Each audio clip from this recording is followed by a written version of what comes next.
Let's talk about shooters for a moment, especially high quality near AAA level shooters which are absolutely free. You can go download it right now on Steam and play it without getting disappointed or have a decent experience. Of course, some of them are released and some of them are upcoming with the release date set. I am going to list all of them and talk about the good, the bad and the ugly of these games.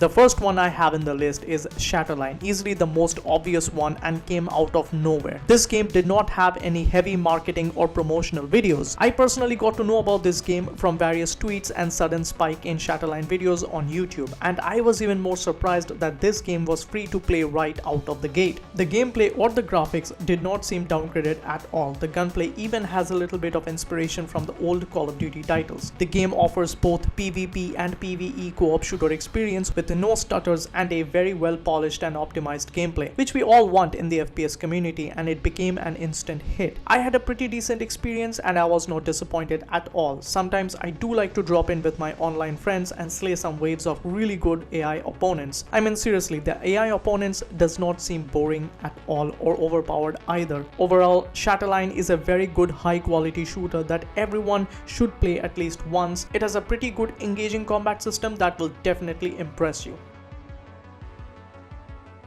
Next, we have a highly ambitious project developed by ex-employees of DICE, people who have worked on early Battlefield titles. These developers have come together to form their own company known as Embark Studios, and their first official game will be known as The Finals. This game will be a combat-centered, high-octane shooter where you can team up with two other players and fight for boxes of cash that will randomly spawn in the map. Your team's objective will be collecting the boxes of cash and deposit them at a location or a safe, and hold that point for a short period of time till the amount is deposited in your account. Of course, during the short period of time, other teams will try to take it away and the players will have to strategize and defend their position. The game will have various mechanics that will aid in fast-paced combat, such as ziplining, grappling, throwing items, making bridges out of glue for mobilizing from one building to another. And the biggest feature of all this is the destructible environment. The developers have promised that the entire map is capable of getting destroyed from a small item to a large building, which will definitely add a dynamism and countless possibilities to the game. The map will be significantly smaller than any other Battle Royale map. The game is set to release in the year of 2023. Next one is The Cycle Frontier. It is a PvPvE extraction shooter driven by suspense and danger. You drop into a gorgeous alien planet which is abandoned yet ravaged by deadly storms, monsters and other ambitious prospectors. Players has to run around, collect resources and riches and survive from experienced competitors and other aggressive AI enemies until you find a signal hub to send out a beacon for extraction back to your base. But you have to be careful, sometimes the beacon will not go through if there is a nasty storm approaching. Now it is technically similar to a Battle Royale game, but it is different enough not to be tagged as one. Back in the base, you can use these resources that you have collected during the game for upgrades of various elements. These are laid down to you as form of objectives that you have to complete and makes you go drop in these abandoned planets multiple times. Now the graphics in this game is a little bit cartoonish, similar to Apex Legends but better. The maps are quite well designed and challenging. Sometimes it is quite gorgeous to look at. The gameplay is very well optimized and gunplay is very satisfying. It is available in Steam and Epic Game Stores, ready to be downloaded without any charge.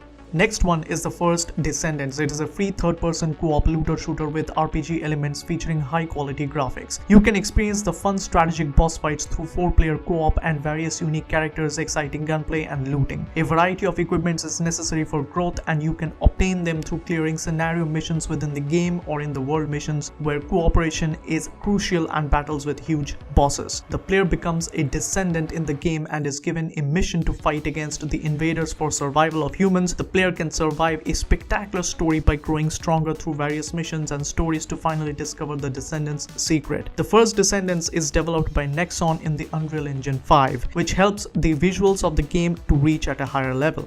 The release date has not been confirmed yet, but I could not help myself not to add this gorgeous looking upcoming free-to-play looter shooter out of my list. Up next is World War III, the game which was destined to compete against the Battlefield franchise. For a while till the date of launch, it earned the title as a Battlefield killer, beta, but failed miserably just like the launch day of Battlefield 2042 because of server and other connectivity issues. For a while the game was pulled out from the store for being labeled as unplayable, but it was relaunched once again with some positive note. World War 3 is now a free-to-play tactical online multiplayer FPS where you will be deployed with your troops in a fairly large maps and fight against enemies in two different game modes: Tactical Ops, which is a domination style mode, and Team Deathmatch. Even though this game has a devastating past, World War 3 surprisingly runs pretty smooth with minimal glitches and bugs. It has a solid gunplay mechanics which will impress any hardcore or casual players. Plus it also offers a wide variety of customization perks on character, guns, vehicles, tactical gears in which you can obsessively spend your time. Overall you will have a solid time playing the game, and it does not match the energy of any other Battlefield titles, but for a free to play